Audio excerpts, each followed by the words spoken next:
Can we have your attention, ladies and gentlemen? Okay. You all would agree that Indian transfer pricing law and the litigation landscape has evolved substantially since the time it was being, of course, incepted in the year 2001. Well, today with the TP specialists such as you by our side, today we are here to connect, share and explore the latest trends of transfer pricing, which happens to be one of the most hotly debated topics in the Asia-Pacific region and of course India. Well, the summit is structured with some very engaging and some very intense panel discussions encompassing eminent speakers from the industry, tax consultants as well as government speakers. Well, let me take a moment here to formally acknowledge our partners for this event. Ladies and gentlemen, please applaud as I announce the names of our platinum partner, Deloitte, our gold partner, PwC, and our silver partners, BMR Advisors and BDO. Thank you, dear partners, for supporting us indeed. And a big thank you to all of you for joining us here in this morning in such motivating numbers. Thank you for your time, ladies and gentlemen. Well, without much ado, let's get the welcome address started. And to extend the same, may I please have the pleasure of inviting Mr. Amey Kunte, co-founder and executive editor, Taxsutra. He would now step forward, welcome you all, and set the ball rolling. Good morning, Amey. It's all yours. Thank you, and a warm welcome on behalf of Taxsutra to all of you. We launched our transfer pricing portal about over 5 years back, and the number of transfer pricing cases that India has seen, probably highest in the world. There has been a very interesting changing trend. The law has been on the law books for last almost over 15 years, but last 2 years, the approach from the government towards the dispute resolution has particularly been at a different level. Now, be it safe harbor, be it changed approach of the DRP, APAs, as well as the bilateral MAP, and now with India actively participating in BEPS, the scenario has entirely changed, particularly on the transfer pricing. As I speak, and just about 12 hours before this, India signed the historic multilateral instrument along with over 65 other countries, and it's a very, very interesting document, and I'm sure all of us over the next few days will go through and digest. But some interesting highlights: India has adopted a simplified limitation of benefits approach.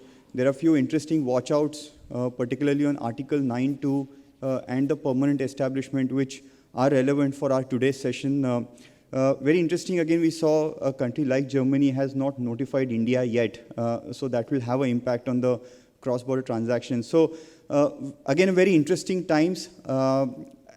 Transfer pricing in the context of international cross-border trade has always been relevant, and through the course of the day, as you would have seen in the agenda, the keynote panel, the panel on the value creation, the panel on how GST and transfer pricing will have an interplay, how GAR and transfer pricing will have an interplay, of course, the relevance and importance of AP and PE attribution. These are some of the critical panels that we will go through in the course of the day. So I welcome all of you for this ALP Summit, and I am sure you will find all the discussions very engaging. Thank you.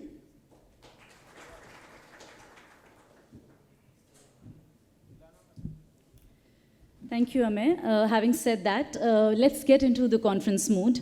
Ladies and gentlemen, the landmark moment happened yesterday. Well, the moment when 60-plus countries came together to sign the groundbreaking, historic MLI on how MNCs are BEPS-proofing their structures as part of the first joint joining ceremony in Paris. And yes, here we are at the Taxsutra ALP Summit, well, having kick-started the breakfast session on CBCR and TP transparency. Of course, let's march ahead on the next panel discussion, which is being aptly titled as the future, TP 2020, the future of transfer pricing. Ladies and gentlemen, join me in welcoming the moderator for this session, Mr. Sanjay Kumar, Senior Director, Tax Transfer Pricing, Deloitte Haskins and Sells LLP. Well, Mr. Kumar is a leading Deloitte India's advanced pricing agreements, APAs, and mutual agreement procedure projects and tax policy initiatives. Well, he was earlier with the Indian Revenue Service and has took voluntary retirement as Principal Commissioner of Income Tax in 2015 after being for 28 years in the government, in fact. Well, Sanjay was also India's trade negotiator for 3 years at the WTO in the areas of IPR, TBT, trade, and environment. Well, needless to mention, an enriching work record goes to his credit. We welcome you, sir, on the dais. With your applauses, join me in welcoming our panelists for the session. Mr. Akhilesh Ranjan, Principal, CCIT, International Tax and Transfer Pricing, our special guest for the day.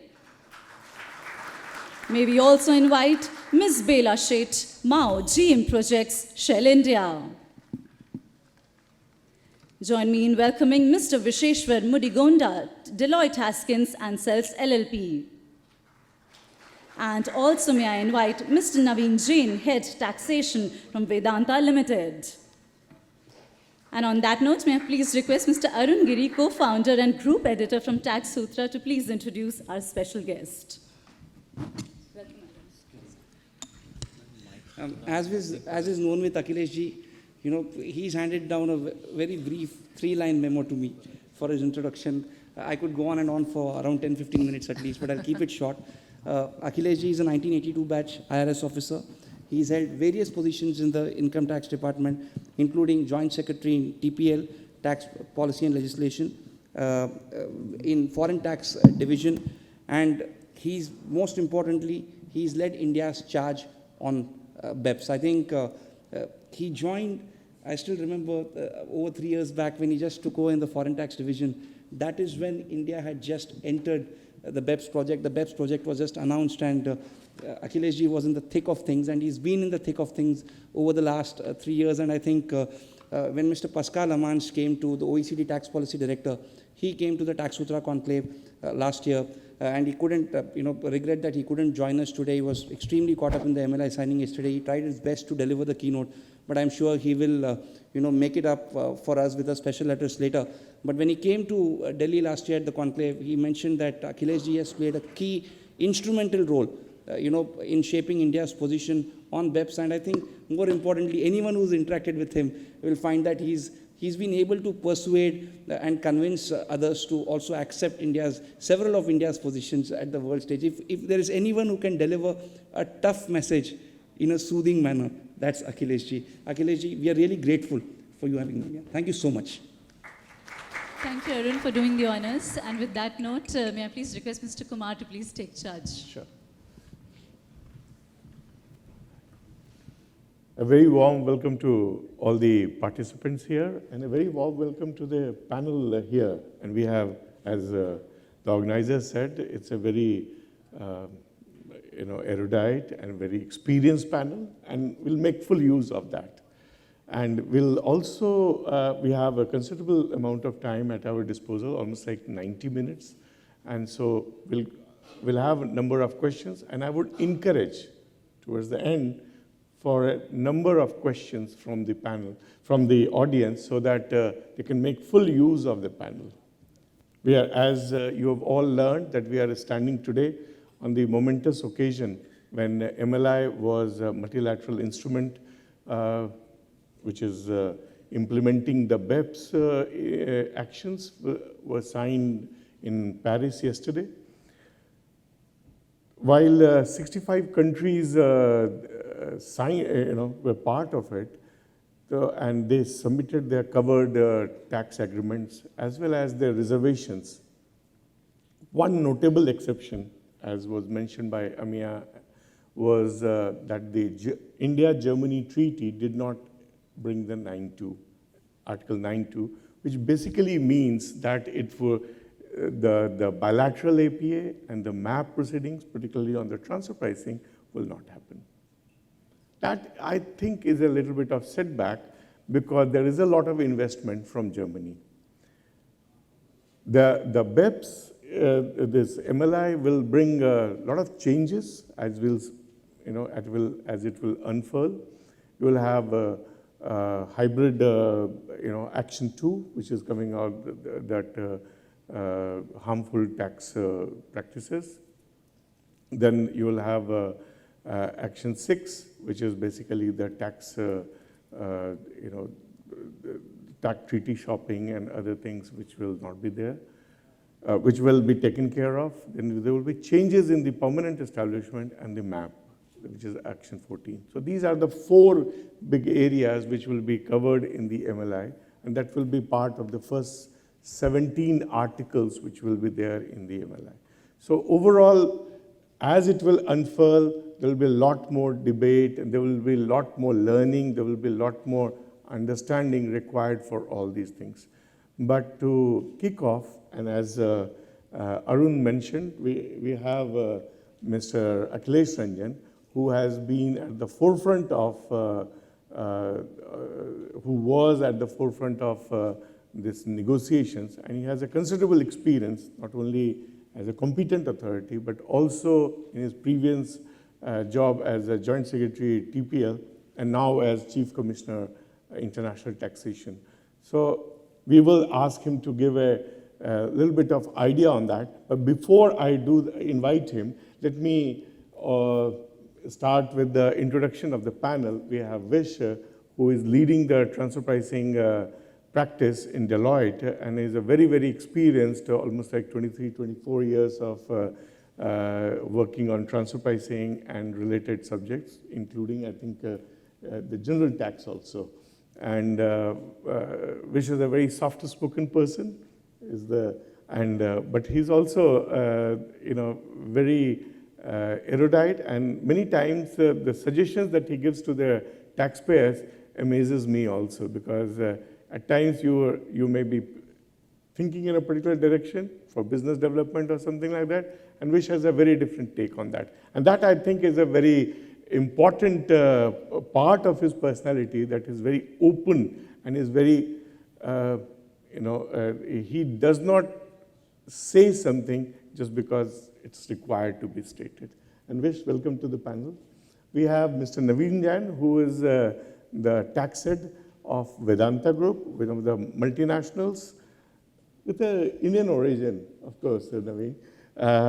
And I don't call it an Indian multinational, because it's basically a London-based multinational, but has a lot of interest in India, and particularly on the metal and the petroleum and gas area.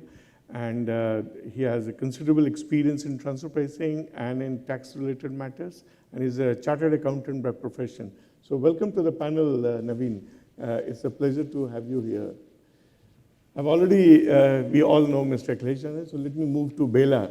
Bela is an ex-IRS officer. Not many people would know that, but it's an ex-IRS officer, but left many years ago, and thereafter was with KPMG for some time, and thereafter she joined multinational, and presently she is with Shell, which is truly a multinational with a lot of investments in India, and thinking of a lot more in terms of the gas and petroleum sector. And Bela is also a chartered accountant by profession, and with all these experience and at command, I welcome Bela here for an engaging session over here. But before I do that, let me request Mr. Akhilesh Ranjan to come and say a few words on how the MLI would pan out. There are some jitters, as I mentioned, particularly because of the India-Germany treaty, and particularly in the context that the highest level, very recently, when the political masters were there, they said that we are made for each other. But having had that, and now we have this particular, setback, how do we see that? Let's hear Mr. Akhilesh Ranjan.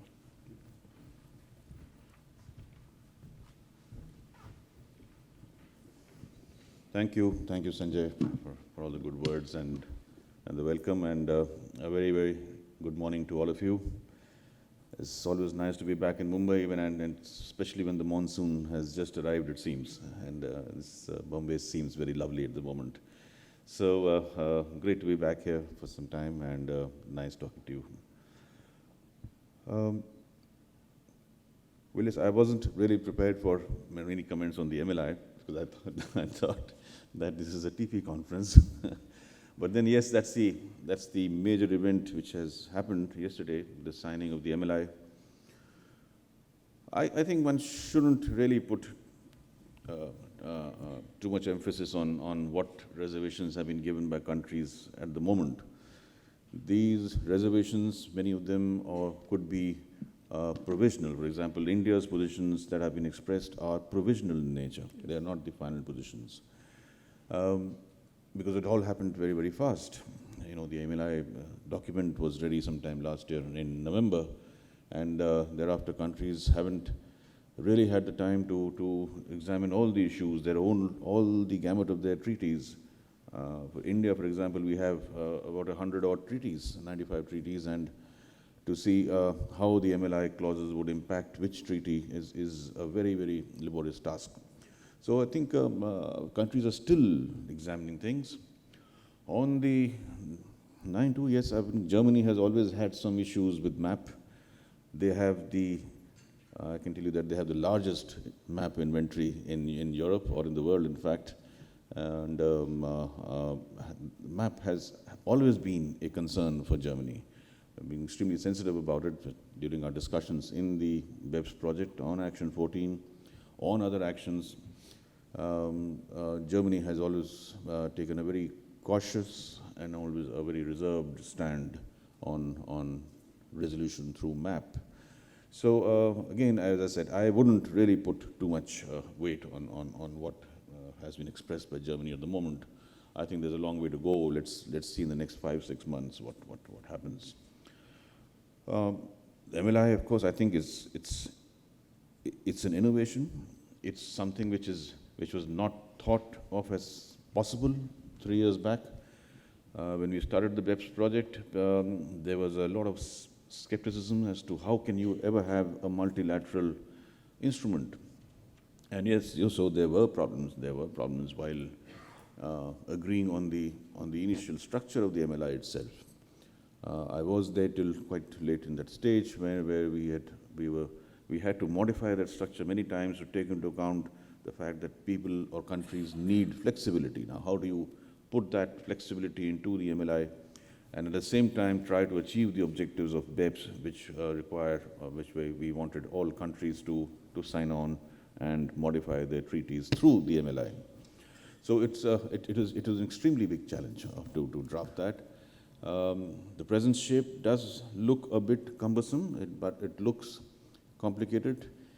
But if you look at it dispassionately, I think there was no other way of drafting that instrument. And the main objective, I would say, let's appreciate the main objective or the purpose of the MLI.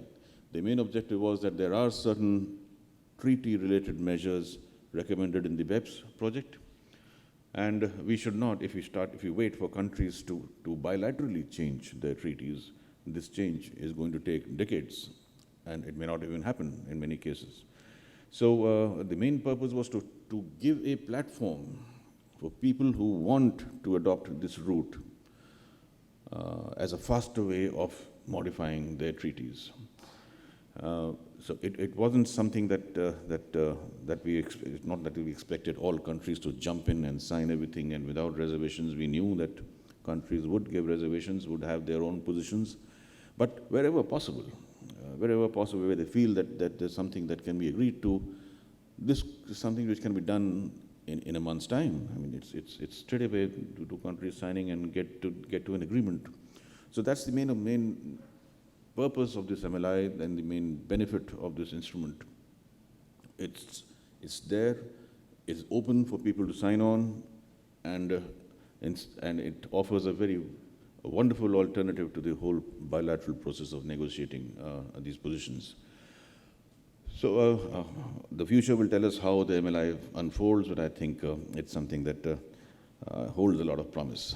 I think it represents a new age of cooperation amongst countries, amongst tax administrations, and businesses. It represents the fact that tax policies are gradually converging all over the world to a similar principled basis, and therefore probably Although the bilateral stage will never go out, that's always something which will always remain. But more and more agreements might shift onto the multilateral platform. We're already seeing these platforms in the exchange of information field, where for the automatic exchange, there is a multilateral agreement. For the CBCR, there is a multilateral agreement.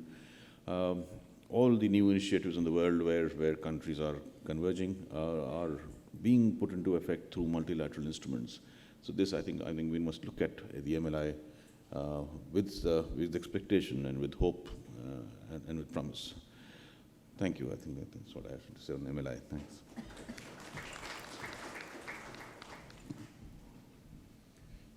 Thank you very much, sir. It was a very soothing way. You have soothed the, the ruffled, the atmosphere which people may have, and it certainly is presently the international taxation and transfer pricing in particular is going through a considerable change, and a kind of change which the world had not seen it before.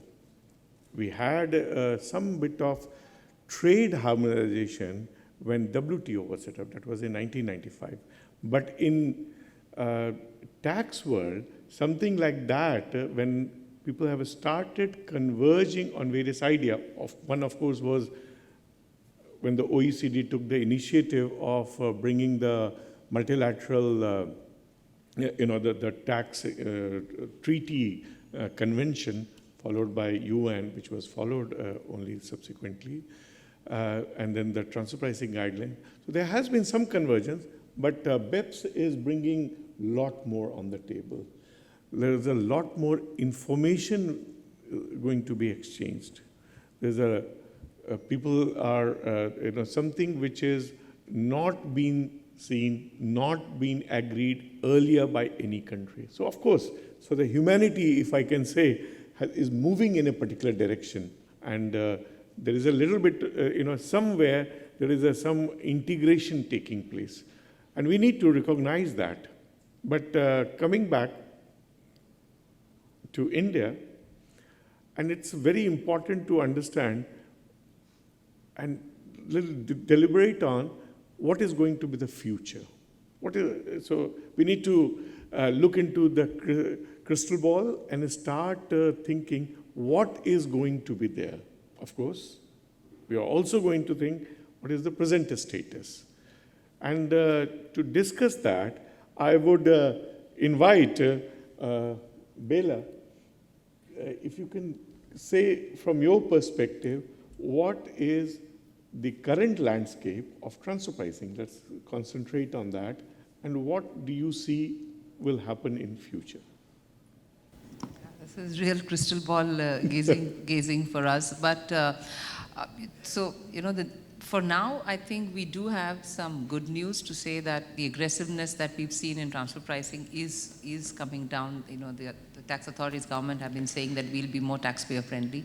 That is happening. So we do not see the kind of transfer pricing cases getting referred that routinely referred that was in the past. There is some form of risk assessment analysis that is happening before the cases do get referred, which is really good news present, for all of us to at least, we know there is a basis on which those cases have been chosen. There must be some reasoning, and it's easy. It would be easier to manage. It's not a roving inquiry, trying to find some issue. So I think that is good news for sure for all of us. But what is also happening is that the litigation is not ending. Yeah, the final position is not yet getting taken. Matters are still getting referred from tribunal to high court on transfer pricing. Transfer pricing is a fact-finding, it's a fact-finding activity, right? It's not so much of law. So if the tribunal has given a decision on any issue, and it's based on facts, then clearly, there should be some sort of, discussion within the government. To what extent do you want to take things to high court rather than routinely taking it up? Because matters now have to end to ensure the past litigation is put to rest. Going forward, yeah, I think, like we've been saying, there's a lot of, the tax authorities of all countries are now aligned, right? They can talk to each other, they can exchange information. The CBCR itself will give them a lot of information. So because of the past experience we've had, sir, and not for anything else, that the fear is that with so much of big data available, again, we might foresee the regression again, yeah? People will just pick up that data, a black and white analysis, some form of, looking at it black and white and say, okay, now start asking questions. Like we said in the last panel, that we might get a laundry list of questions again. So what, the government, I'm sure the tax authorities are working on it, but what is it that they're planning to do with that data? What are the risk analysis tools? What is the kind of sharing that will happen between the competent authority and the tax TPO? This is the kind of information that we would like to know, to understand, for ourselves, and to alleviate, for an MNE, to alleviate your parent that, because India has been aggressive on transfer pricing, India is one of the focus countries for MNEs, yeah, to understand what will India do with that CBCR data? What will India do with the master file data? India is anyways been saying that what is there in actions 8 to 10 is something that they have been following. But once they have this data, how much of that application will increase? So there's a lot of those concerns, and the view is that transfer pricing litigation and transfer pricing audits will only go up once the BEPS actions are implemented on Action 13 in India. Oh, thanks a lot, Bella, for really setting the perspective. Let me ask the same question to Naveen and ask him how does he see the future of transfer pricing unfolding from the present times? See, from a corporate perspective, I would like to point out to 3 areas. Which is transparency. So the future is all about being transparent and about being able to share your information confidently across jurisdictions, across the countries that you operate. And Vedanta Limited as a company, and VR PLC being a London listed company, we are the first company in India that publish our tax transparency report, which gives our tax strategy and which also gives our contributions to the governments in the different countries that we operate. Now, so transparency is definitely going to be key, and much got talked about the CBCR in the first session. The other aspect, which is going to be, because of BEPS, a game changer, is that do you look at the written contract or do you look at the real intent of the commercial transactions? Now, that is something which is going to be more and more looked by the authorities and tested. So documentation is going to be very, very critical, the way you document your functions, the way you document your risks, and how you're able to demonstrate through factual supportings or through factual narration that your conduct and your return contract both are aligned.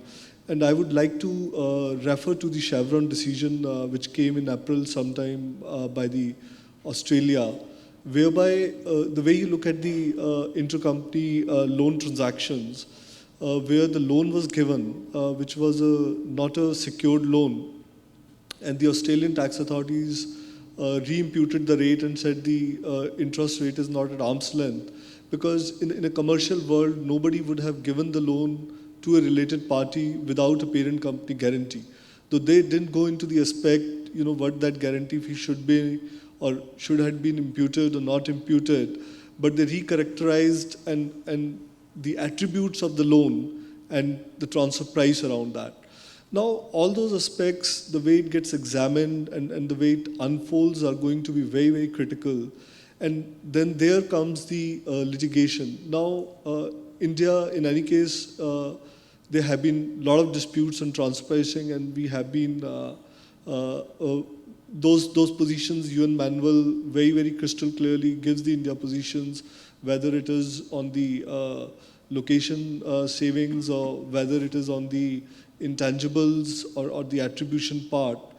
Now, some of those positions, the orders may try to refer to the BIPS guidance and further try to substantiate the positions that are being taken, or look at the transactions very differently from a substance perspective than the contract perspective. So to me, these seems to be some of the key trends to watch out for. But the good news is that we have the option of APA which is available. So from a corporate perspective, if you have some material transactions, or you're thinking of looking at the royalty payments, or you're looking at thinking of some of the new transactions or the attributions relating to P's and all, which are going to be very, very material for you from an India strategy perspective. It is better to explore the certain route, which could be a APA route. Wish, if I lob the same question to you. If I just look back, when the legislation was introduced in 2001, and since then there has been a significant learning curve, as Bela also mentioned. We started with most of the routine litigation, and then the tax administration has touched upon some key aspects in the litigation, not just the markup or anything, be it location saving, AMP, and share valuation, so on. But I think what is likely to happen, again, I agree with Bela that at least in the short run, you will see a significant increase in litigation, not just in India, but across the world. Perhaps you will see a situation where an MNC will say, hey, look, I earned $1 and I owe about 30 cents or 40 cents to the governments across the world where I'm operating. So let the tax authorities decide how much they want to share, whether you call it an arm's length price or apportionment, that will evolve. But I think that is what the multinationals would look at. Say, this is the pie, you share this amongst yourselves. Then probably what we'll also see is a significant increase in APAs. Perhaps at some point in time, here is where I'm sticking my neck out to say, multinationals may even settle for a double taxation. If it means to run the business more smoothly, I don't mind. And in fact, this is a situation we are currently grappling in one of the cases where the multinational is negotiating APAs with different countries. And in some cases, it's bilateral APAs. In some cases, it's unilateral. You find that somewhere there is an element of double taxation. So from avoidance to double non-taxation, perhaps, if it is helping in running the business smoothly, multinationals may even bear the little element of double taxation.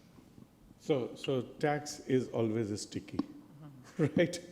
Let me ask the same question, but from a very different perspective, and particularly from the policy perspective. How does he think that the transfer pricing will go? And though the tax administration, the government has taken a number of steps of late, and that's very welcome. But let's hear Mr. Akhilesh Ranjan also on the perspective of the current landscape and the future of transfer pricing. Yes, so firstly, I must thank my fellow panelists for some very good words about the tax administration. So they see a change, well, that's very heartening. That's the efforts of the department are being noticed, and that's encouraging for us. Yes, we are taking a number of steps. We are moving, we're trying to bring more focus into the way in which we approach transfer pricing issues. We are from enhancing our risk assessment systems and trying to make them more effective to trying consciously to avoid getting into litigation on issues on which it is not really required. It's true that a number of appeals are still being filed, but it is also true that a much larger number of appeals are not being filed. So yes. You wouldn't know the other part of the figure. For every maybe 5 appeals filed, there are maybe 40 appeals which are not filed. Yes. So there is an attitudinal change, and we are really intend to make transfer pricing effective. And those efforts are going on. With the new developments, I've heard a mention of the rules. I know people are expecting those rules on documentation very, very quickly. I can only say that yes, the rules are almost finalized, and it's just the procedural part of it which is pending, and I think it will come out very, very soon. But then more or less people know what those rules are going to be. I mean, those rules are based essentially on the BEPS reports. But those rules were taking time, and why they took time was because of this very factor, that we wanted to first decide how the information is going to be used before we bring out the rules on what information should be presented in what manner. So it was imperative to think not only of the form in which the information is to be presented or the thresholds or the values, but also to determine what will we do with that information. Bela mentioned that point in the morning, and I entirely agree that we must be very clear on that, and that's what we were trying to do. And but I think we have now been able to reconcile those issues. The rules, when they come out shortly, I'm sure we will see that there is a genuine effort on the part of the government to address the concerns of business, and in a way in which I think that sincerity of purpose should be very evident from those rules. Since they are right now in the process, I wouldn't like to speak more on what sort of rules they are, but they would be addressing the concerns of business. Now, on the future part, that's I heard the fellow panelists, and that's yeah, as I expected, So I don't think I expected anything else. No, but I would try to put these concerns in a little bit of perspective. I think there are three primary issues which are of concern to the tax administrations and also to the business, and we must work together, I think, to resolve these issues. The first is the enhanced access to information. A lot of information, and I'm not talking just about the confidentiality, but on the operational part of it as to how that information is going to be used. So there are concerns in business as to what will the officer, the transfer pricing officer do, or will the auditor do with that? What conclusions is he going to draw? What further information is he going to call for? And is it going to, it's going to take up every case, every large case for an audit? Those concerns are there. Then the second and more important thing is the fact that the arm's length principle is now under considerable strain, and that's, I think, apparent from the BEPS reports. Yes. And if you look at it dispassionately, I think although every country is sticking to the arm's length standard, it is under tremendous strain. It was something we discussed in the BEPS project, but people decided to stick to the arm's length. But when you stick to the arm's length and you still try to make it more effective in the current environment, then you have to go into these extensions like delineating the actual transaction, recharacterizing transactions, assigning values to the two components of the value chain. These are all aspects which were not really part of the classical arm's length approach. The classical arm's length approach said entities are here, this is what they are doing, this is the FAR, please assign a price. They didn't go beyond that. But now we are going beyond that because we are trying to use the same arm's length principle which has given rise to all the problems of transfer pricing to now address those very issues. And therefore we are incorporating these concepts which were not considered in the classical approach. So yes, a business has concerns. Tax administrations have to learn to use these new concepts. In India, as far as I can say, I think we were already on this page. We had been talking about all these concepts much earlier. So I don't think there isn't going to be any shift in our approach on that account. For us, these concepts brought out represent an acknowledgement by the global community that these are issues which must be considered. So all I can say is that these are concerns and we have to jointly address them. It will take a little time to smoothen them out. Right now, what I can assure is that there is no special emphasis on by the tax administration on now pouncing upon these ideas and trying to do something new, because these ideas were already there in our system and we are just continuing with what we were doing earlier, probably with much more conviction and much more consistency of approach. And the third point is the litigation, and that's an area again which we are really addressing. I think it's not just transfer pricing, but litigation as a whole in the tax department is now a priority. Organizations such as the Niti Aayog have made strong recommendations. The government and the finance minister has spoken about it many times. And what I foresee is that the next 1 or 2 years are going to be years of litigation management in the department, because we have to control this burgeoning sort of area tax demand, which is just sitting on our books.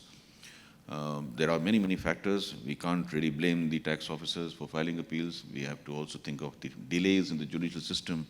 We have to think of the inconsistencies in the approach of the Honorable Tribunal, and please don't quote me anywhere.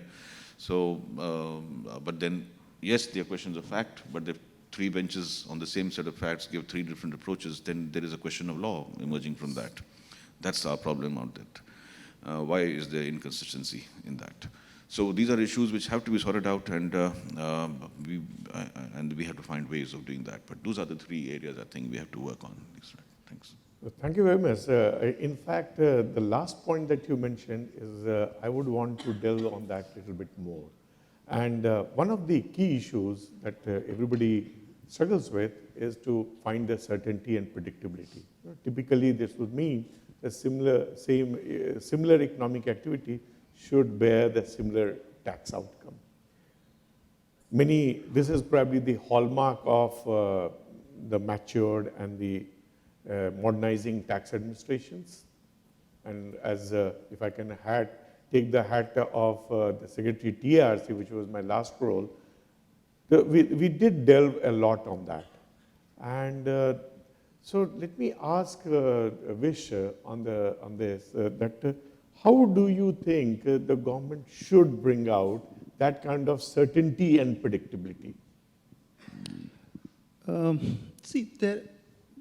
Disagreements are bound to happen, right? Because both the tax administration and taxpayers are working with some specific objectives, and they don't really marry. So I think it is not more about the disagreement and the dispute, but how do those disputes settle and how fast they settle. So that is where I think the India's concern is. If you look at, and I think some panelists spoke this morning, last time when I was in Singapore and we were talking about the number of tax cases, the tribunal cases that we have, and there was this gentleman from UK who said, oh, you have so many cases. In the last many years, we have only 2 or 3 court cases. So unfortunately, in our system, every disagreement has to travel all the way up to High Court or Supreme Court. And many adjournments, as Mr. Ranjan said, and then it takes 12 years to 15 years. So the first and foremost is how to ensure that there is an effective resolution mechanism. We talked about DRP, which was introduced with a lot of fanfare, but unfortunately, I dare say that it failed its purpose. Maybe it is a system issues that we have seen because of which the DRP was not effective. Because this is a question I keep asking on many times, that if you have nominated 3 of your senior officers to resolve the dispute, why should there be an appeal mechanism? And because there is no appeal mechanism, you want to play safe, or you want to change the law multiple times. I think an effective mechanism where a taxpayer, in case of a disagreement, can sit across the table with the tax administration and resolve the dispute. I think unless we reach that stage, we will not be able to address the litigation issue. Because, while there are many positive steps that are being taken, you see the recent tribunal rules, which talk about not more than 5 adjournments, or some number is given, which is a must. Like, you cannot carry on some 10 adjournments. I myself had appeared in one case for about 18 times, and all the 18 times it got adjourned. And finally, I had to give it to someone because I said I cannot spend so much of time. So the effective mechanism to nip the litigation at the bud stage, which is what many countries do. It is nothing that we have to reinvent the wheel. We have to have faith in our system, faith in our people, and make sure that it works. That's my take. Let me, put an example which many countries do that, and I have one, Canadian revenue authorities in mind. They a priori, they put a list of documentation.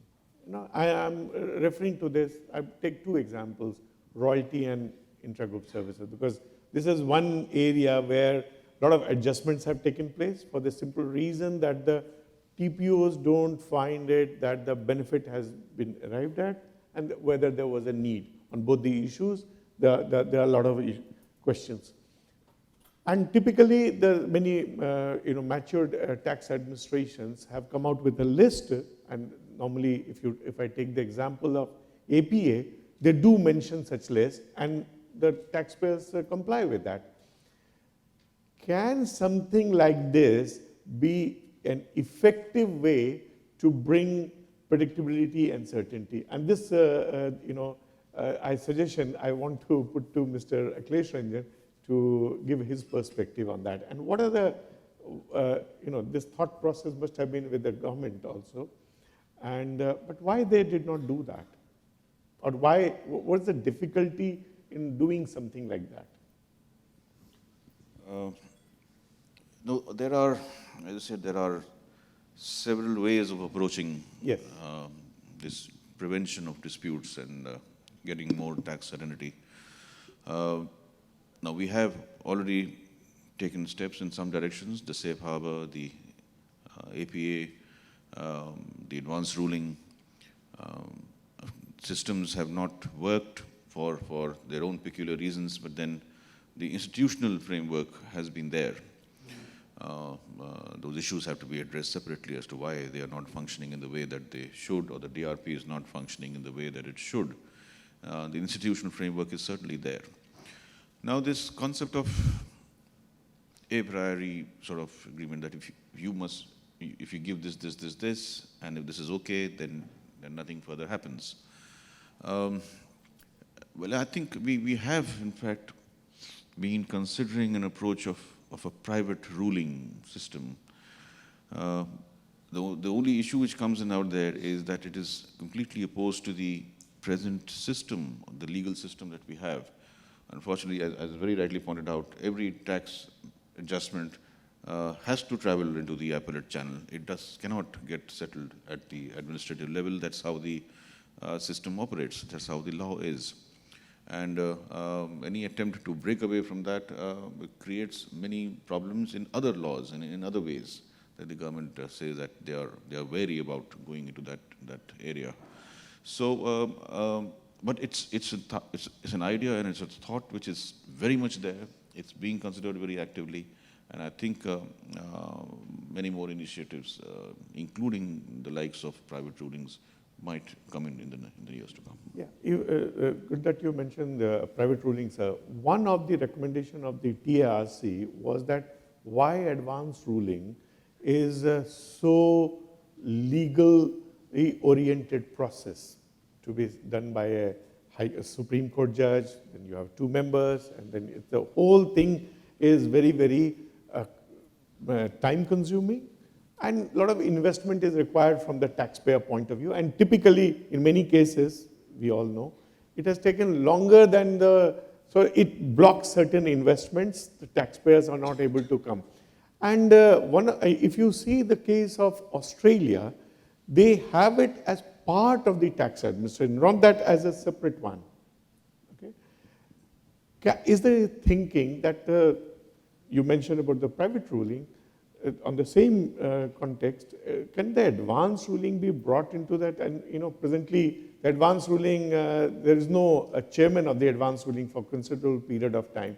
So typically, and maybe headed by a chief commissioner and 2 commissioners, and you can deliberate on that. Will that be a good suggestion for that on the same score? Yes, it would be. And in fact, the DRP was intended to play such a role, yes, by putting in 3 commissioners out there. But then there was this flip-flop on whether the DRP's orders are appealable or not. What is the role of the DRP? Is it an appellate authority, or is it just an extension of the assessing officer? And somewhere down the line, the whole role of the DRP became very confused. But I think, as I said, we must try and gradually move towards a system of breaking away from the court process. because the court process is really taking a long time. And when, even for advanced rulings, if we have to reduce that into a court, then yes, it takes the same amount of time.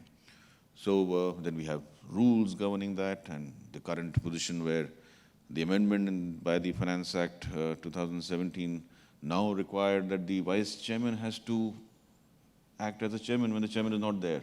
And that's the reason for the authority not functioning. It's just that one amendment, which was supposed to be for the better functioning of the authority, has worked, in fact, to put a stop to its operations. Yes.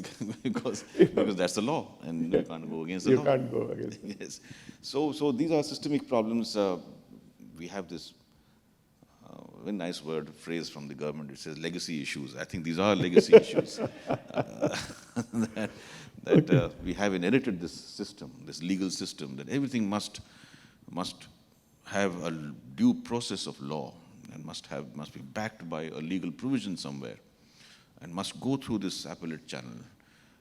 And then when you have that, then there is no, people can't think of the alternative, that look, administratively then you don't have the authority, because you already have the system which is functioning. Yes. Those same questions are before that court.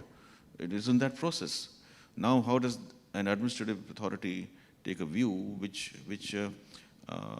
is already under consideration in a high court? What does he do about it? New issues, yes, certainly new issues, but then every issue involves something or the other which has already traveled that process in appeals. So that's our main constraint. But the idea that the efforts are being made, I can say that. The point that you mentioned is pretty good emphasis on the dispute prevention and these mechanisms that you are private ruling, then the APA, and those kind of and a safe harbor, as you mentioned. These are the dispute prevention mechanisms. And let me come to the APA and understand what has been the general experience of the taxpayers, and how do they see the APAs?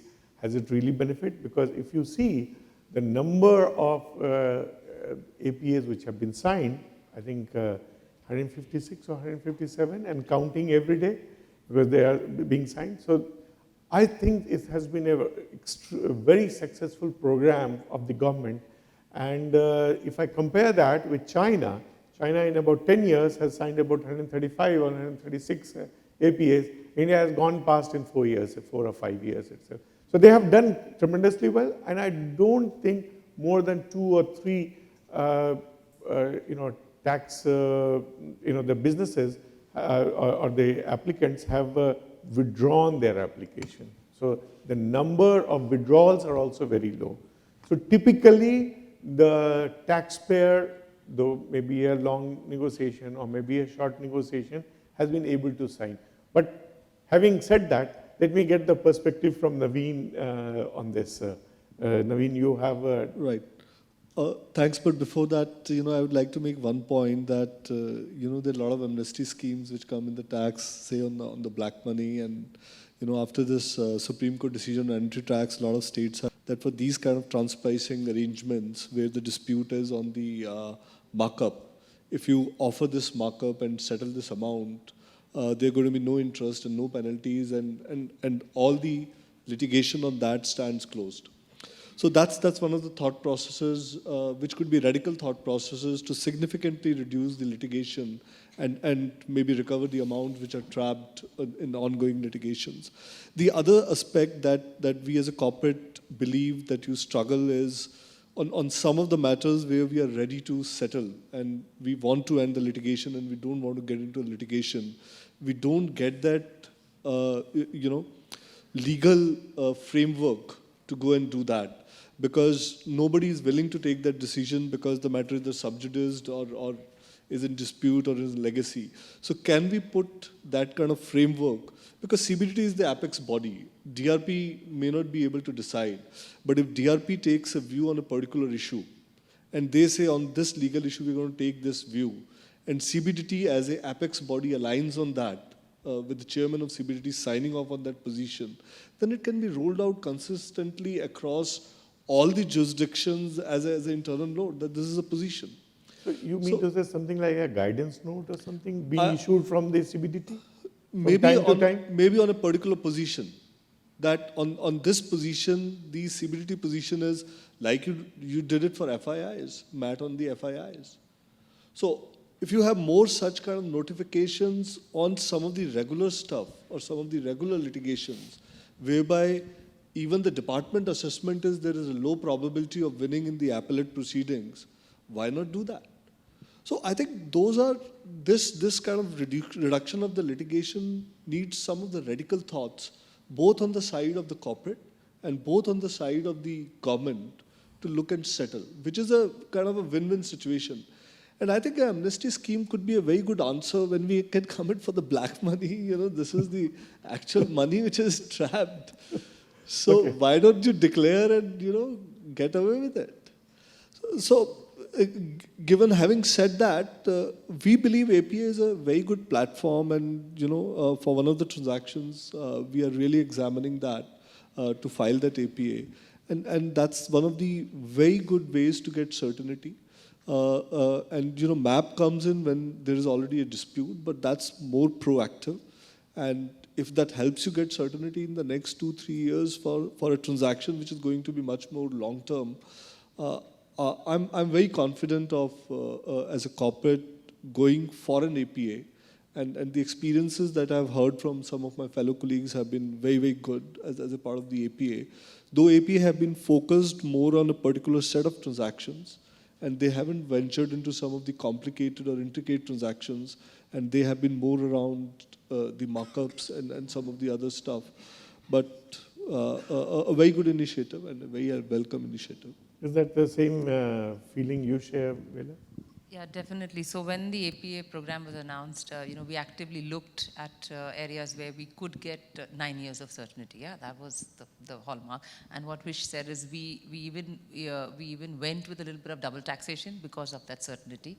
Because clearly, as a business today, it is a tough time for business. They really need to know their cost of operations, tax being one of the biggest ones for them, right?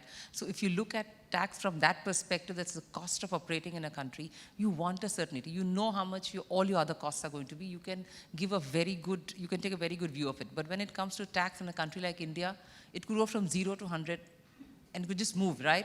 And that's the problem. And that's what the APA gives us, is that complete certainty for 9 years. This is it. And hopefully going forward, we know that it will carry on, right? Once an APA position has been taken. So APA clearly excellent, doing very, very well.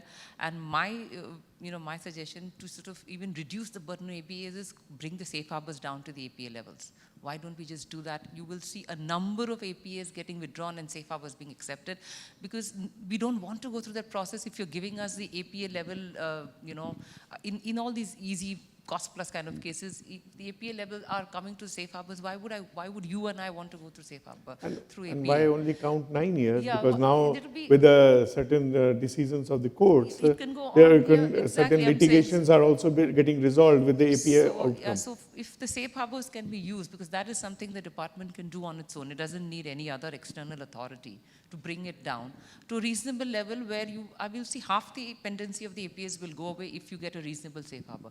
So that itself will bring about a lot of certainty.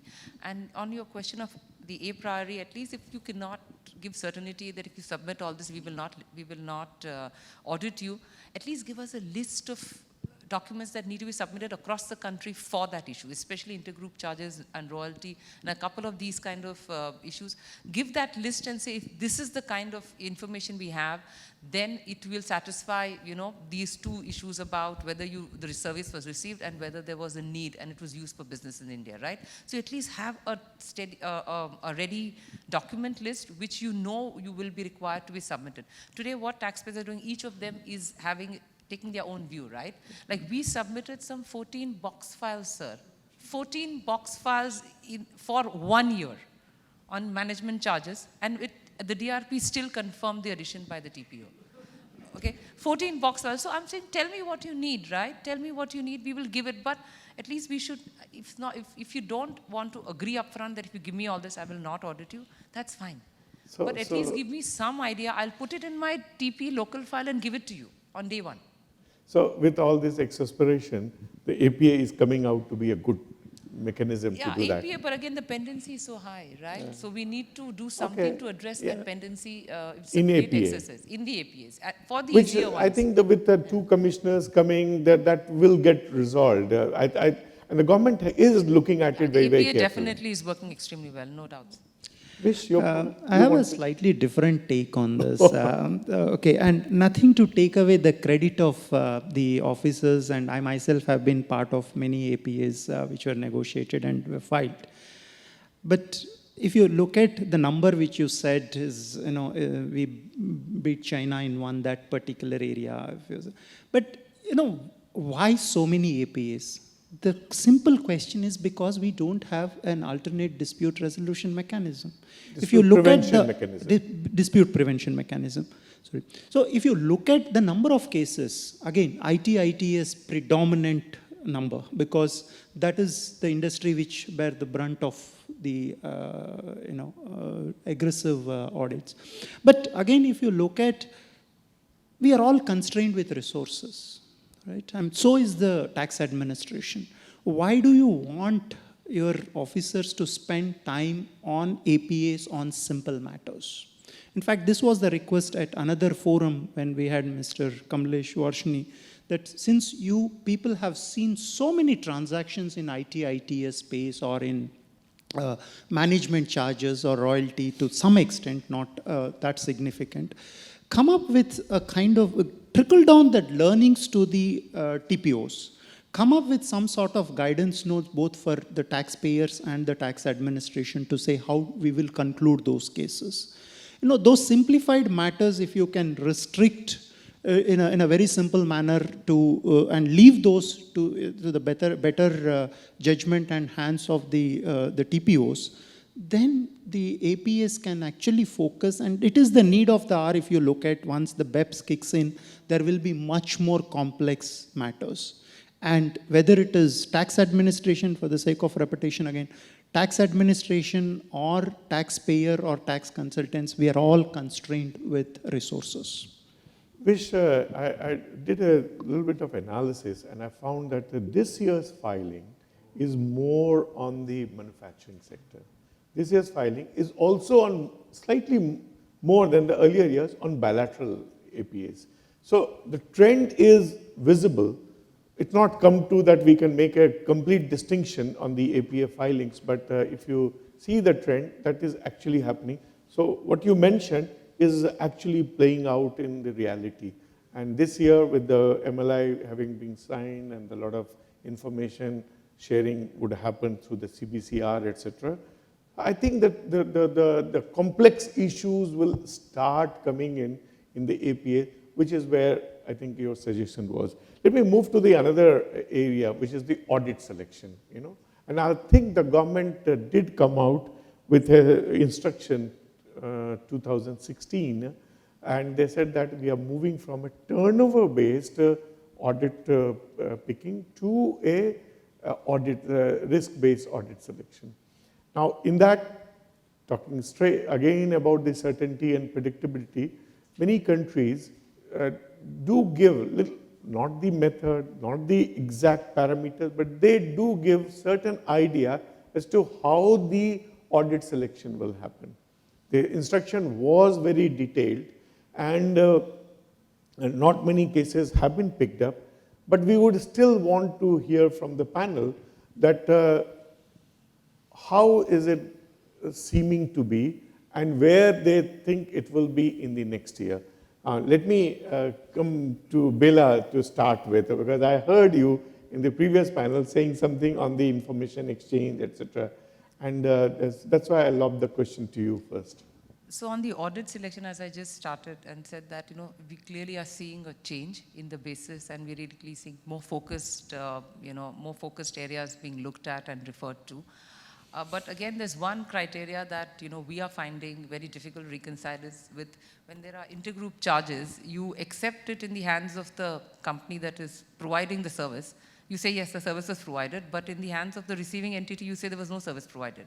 Right? So when you do a selection, there's certain, these kind of criteria should also be put into selection to see how has that how has that particular transaction been, been taxed in, or recorded in the two entities? Because it's a complete anomaly. Yeah? When we go to the DRP, they say, yes, we agree with you, but sorry, they confirm it, right? So there are certain other these are very, black and white criteria, right? You cannot say that service is received and delivered in one hand and not received and not delivered in the other hand. You have to take a common sense. So, there should be more of these kind of criteria also in the audit selection. So it brings out the inconsistencies, and it helps the department look at them and address them. I mean, if you still have a different view, you can take it, but at least it will be a logical view.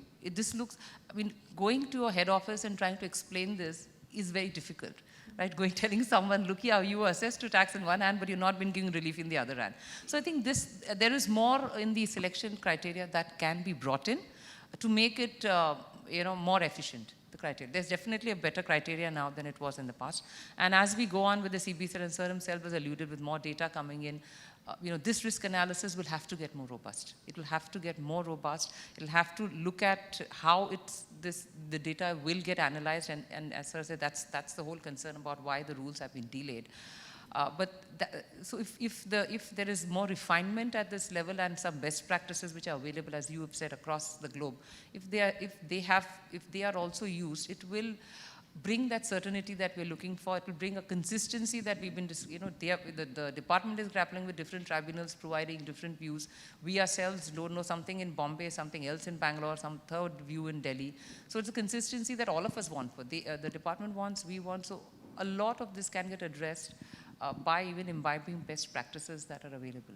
Yeah, Bella, but sorry to interject. No. Just on that point, in fact, in APAs, when we are discussing, a part of the HQ charges, the AP authorities want to be captured in the cost base of cost-plus entities.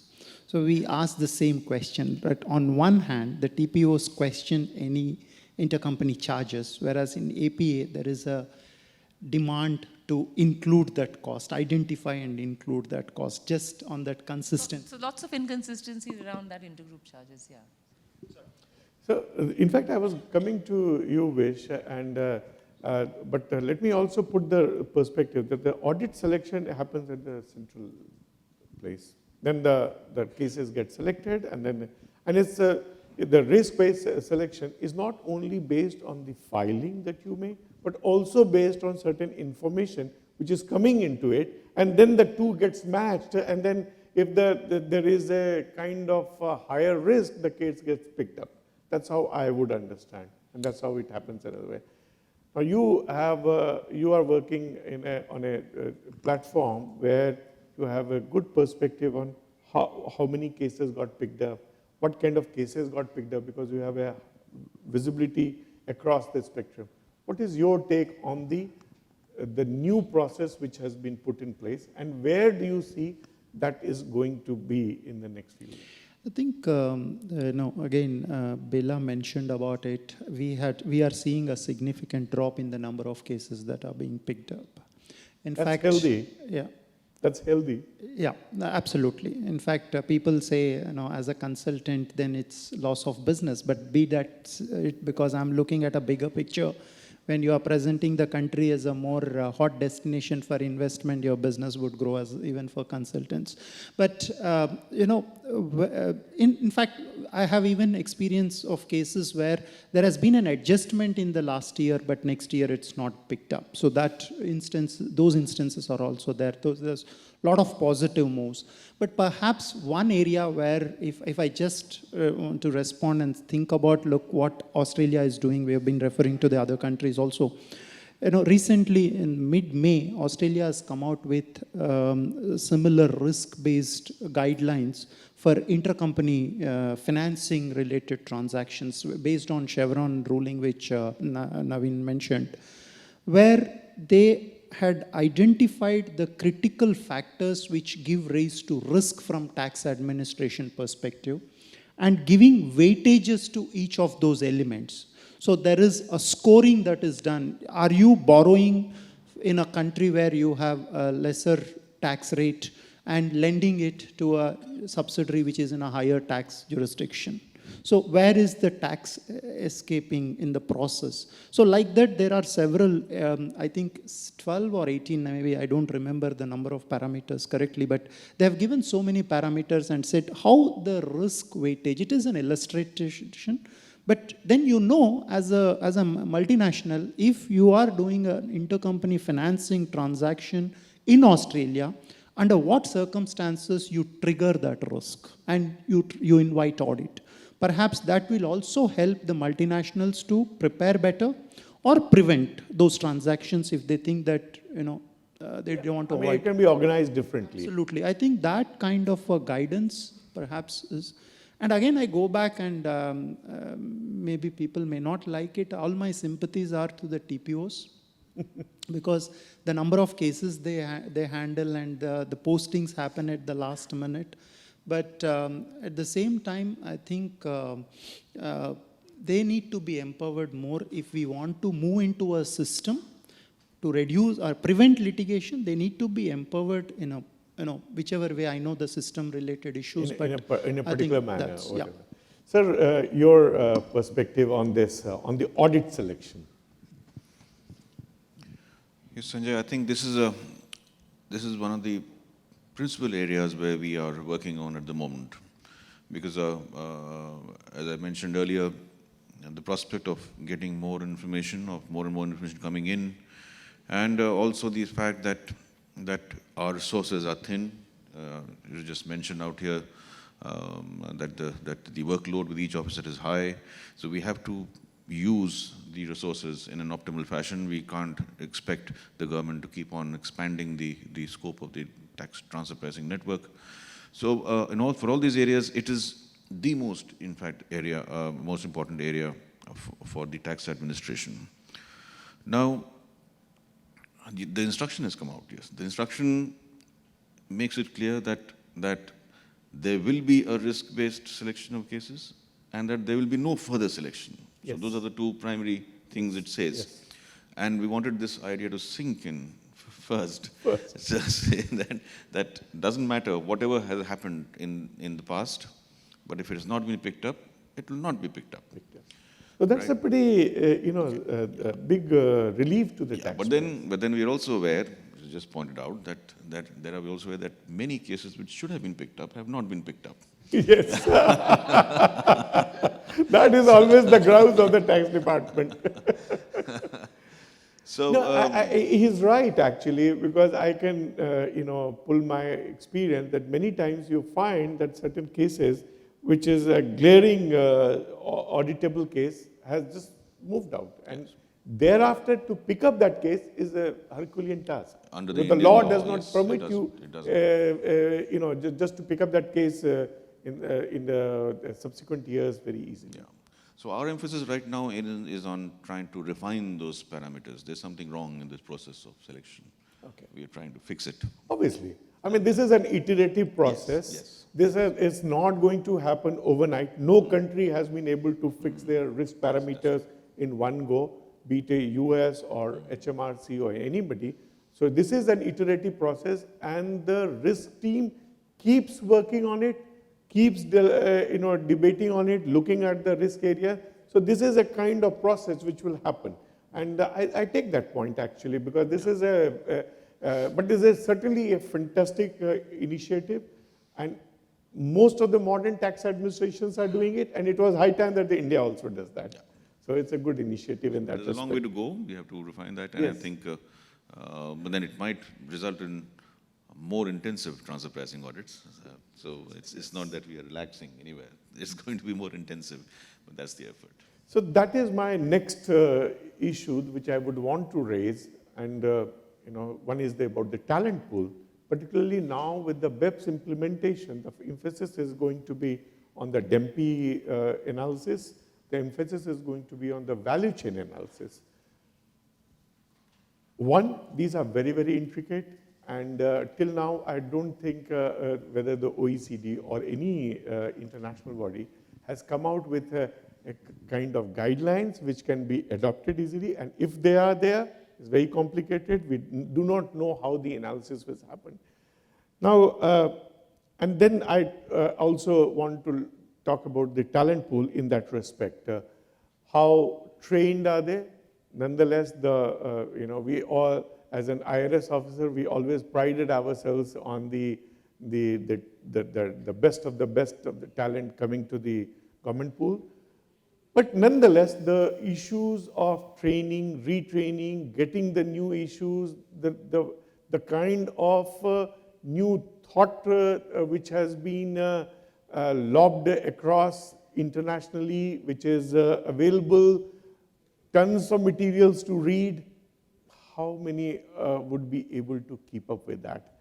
Now, I would start with Vish on this and ask him about how does he see it will happen? Not from, you have been a transfer pricing leader for now almost like 2 years or so, and you have seen in your own organization, you also have an experience of having interacting with the tax officials.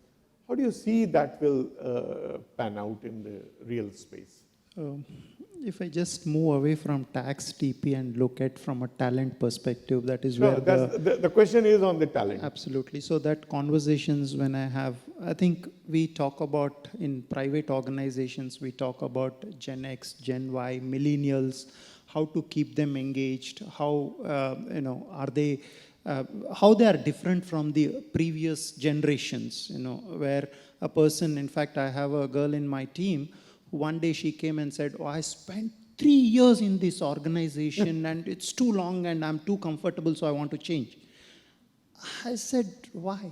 I mean, what is the problem? She says, no, I'm too comfortable. I said, okay, shall I put you into a different role? She says, no, with organization also I'm too comfortable. So finally, of course, she wanted to move out and try something else. So that is not going to be different whether they join government or whether they are working in private industries. So that challenge will always be there. How to keep them motivated, how to keep them engaged, and probably one of the things which is a big concern for me when I look at these youngsters who just come on board soon after their colleges or after the CA, as to whether they have patience to read, there's 400 ITRs or 200 ITDs and all that, because everything now gets to them. Now you have tons of material on this. Absolutely, absolutely. In fact, I think we both discussed when the action plans were published and we were looking at the number of pages and say, who's going to read this? So I think that challenge will be there, but I think, again, due credit to that generations, I think they are picking up their own way as to how they will keep themselves up to date and be relevant in their own chosen field. So talent is going to be a big challenge. As I said, resources are scarce across. Private organizations are doing something for millennials by spotting these challenges. I'm sure government also will do something and should do something. Sir, from the government point of view, what do you say? Where do you see this? We have DEMPI, value chain analysis, further a few more things here and there. I mean, the world is not remaining as simple as it was when we joined the tax world in 1987, and you joined in 1982. So how do you see this is going to be? And this is, Vish has given the perspective from the industry and the private sector point of view. What is your view from the government point of view? Well, again, as I mentioned in my initial remarks, I think this concept of DEMPI functions, of value possibly being created at different stages of a process, was something that we had been talking about in our transfer pricing audits earlier. And I think, in fact, it is a sort of a recognition of the process that we look at the BEPS reports now as a recognition and an acknowledgement of this principle that we have always believed in. But the problem there, of course, I mean, conceptually now it is fine, there is consensus, people understand. The business has suddenly realized that there is something that they have to acknowledge, which they were earlier saying that it's not part of the arm's length standard at all. Once again, I refer to my earlier remarks on the arm's length. It is not really a part of the arm's length standard. But then these are extensions which the BEPS project has brought in. And these are the extensions that we had been attempting in our transfer pricing audits earlier. to which the first defense was that it can't be done. It's not an arm's length practice.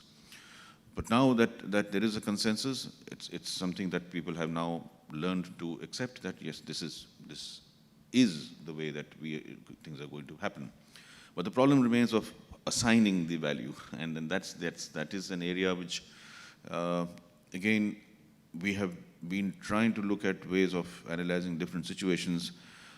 It's really not possible to lay down any set of guidelines or any pointers which can help the transfer pricing officers in assigning values to these processes. So the methodology is a problem, because by its very nature, it's not something which can be assessed through a transactional approach.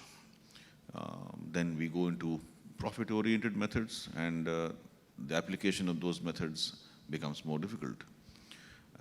We are hoping and assuming that with access to more information, probably we can use those profit-based methods in a better manner and try and assess. We think that that's the best way going forward of assigning values or assigning figures to this value creation, which is something that we will have to address at some point. I would have loved to, ask another dimension, but I look at the clock and I think it's closing. Is the issue of whether technology would help that. Maybe that will be a question which I will ask from the audience to the panel, not as a moderator, because the time is ticking away. So I want to open the floor for questions from the audience who has been very, very quiet all this while and helping us to debate the issues. So the floor is open. Yes? Just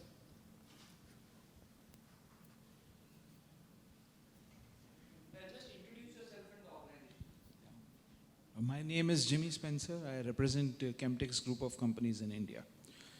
First of all, I would like to sincerely congratulate the government and Mr. Ranjan, the very fast pace of APA approvals in the last 18-20 months. And the question that I have is again on APAs. So far, the APAs have been sanctioned based on the information which has been provided to you by each respective companies. Some of these companies are almost in the third or fourth year now of the 5-year process. Now that CBCR is going to come and BEPS coming in, you will be having much more information at your hand in terms of the global transactions of each of the companies. How do you believe that this is going to affect the renewal of the APAs which will be coming up? And also, do you believe that in the meanwhile, if there is a bilateral treaty, it will have some amount of benchmarking as far as those APA transactions are concerned? Thank you. Hello, I'm Prayag from Lupin Limited. I think one by one, let's, unless this is the same related question. No, this is different. Yeah. So let me. I think there are several things that we are looking at in this APA program. We are aware that there are many cases where it's the 4th year running, and it's possible that in some applications the entire 5-year period may go before we actually conclude the APA. It's quite possible. There's nothing technically against that, but it's possible. Apart from our own administrative and systemic issues of the manpower resource, we have to find other ways of dealing with this. One of the areas that we have tried, we are very hopeful will work, is the safe harbor. It was mentioned just now, some time back. I can tell you that new safe harbor rules are expected very, very shortly, maybe within a couple of months. And perhaps those new rules might take away some of the pressure on the APA, and especially take out those cases which don't really need an APA, and so that we are left with cases that we do need to sit down and think of an advanced pricing. So we're trying to work on the pace and the speed of working on APAs. there is, if you notice the figures, there is a report brought out by the Finance Ministry on that. If the number of APUs getting resolved, it's becoming progressively higher every year. And I believe personally that if at all these APAs want to renew, these companies want to renew their APAs, I don't think it's going to take that much of time at all, because it's going to be a much faster process. So part of these companies should not face the need for a renewal because of a safe harbor or some other mechanism. But those who do come for a renewal, I think, will probably find it much faster. Hello, Prayag from Lupin Limited. See, this corporate guarantee transaction is very simple transaction. Bombay High Court has already given judgment 0.50% reasonable. But so much dispute is going on that also. There is also one suggestion can come out with a very reasonable rate. So we can reduce APA and so much dispute can be reduced in that transaction. Yeah, Your question? Okay. Yeah, we looked at it while working out on the safe harbor rules. It's actually very difficult to assign numbers if you get down to really trying to do it. And I believe now the dispute is more about whether it's an international transaction or not. And that's where the courts are focusing their energies on. But I take your point. I mean, it would be good if you can assign numbers on particular types of guarantees. But it has been very difficult in our experience. Thank you. Yeah, Rakesh. Sir, I'm Rakesh from Deloitte. My question is to Akhilesh, sir. So we have been, trained under the mindset that you cannot lift the corporate wheel, okay, over the years. But when we see the CBCR or you see the master file, now it's all about transparency. In similar lines, when we are looking at arm's length principle as the sticking principle across the globe, but the fear of the taxpayer is that when it trickles down from risk assessment to the TPO level, he will have all this information on the master file CBCR, and the love letters that are going to come to the taxpayer are all revolving around global formulary apportionment. This is one fear that the industry is having. The question to you, sir, is do you feel that that situation is very likely to come? And if yes, how are we going to address that? So it's a tension between a global formulary apportionment versus an arm's length principle, a practice versus a principle. Well, I would answer that in two ways. And global formulary apportionment, if you are referring to this apportionment as an exercise done merely on the basis of the information contained in the CBCR, then that is not going to happen. That I can be very, very categorical and clear on that, because that's a government commitment not to do that. And I think it's that issue and that question should just go out of people's minds. There is no way in which a transfer pricing adjustment will be done as a formulary apportionment based on the CBCR information. It is completely out of the question.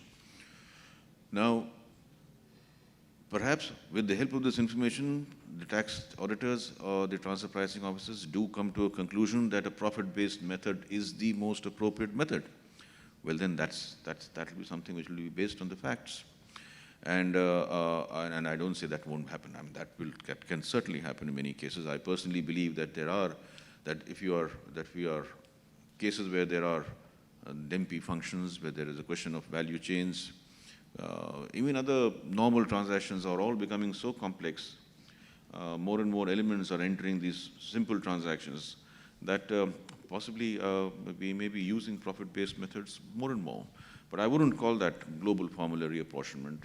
Those profit-based methods will be used in the manner that they are intended to be used. Right. Thank you, sir. Going forward, so do you feel that profit split will be more and more used? Yes. Okay. Is there any other question? We can take maximum one more question. Okay. Person at the back.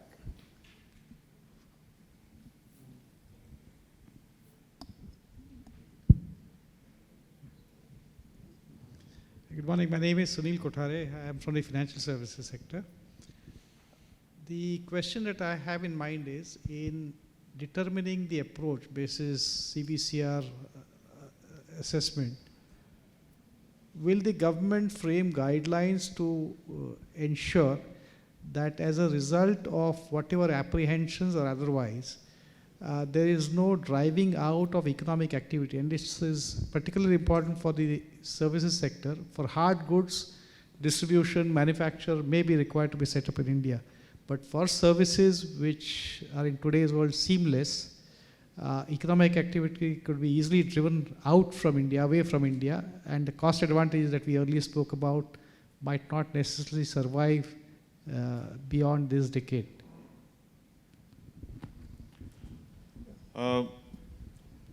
Most of the questions go to you, sir. No, but I'm just assuming. Well, they want to hear you. No. I will if you answer that. I'm not. Because Mr. Kothare asks very difficult questions all the time, and I faced them earlier. No, I think the issue of whether businesses stay in India or go out of India is not a consideration as far as the tax administration is concerned. We believe that the key concern of business all around the world is tax certainty, as it is of tax administrations. And I think with the convergence of tax policies, I think countries around the world will gradually, the focus is on tax certainty in every jurisdiction.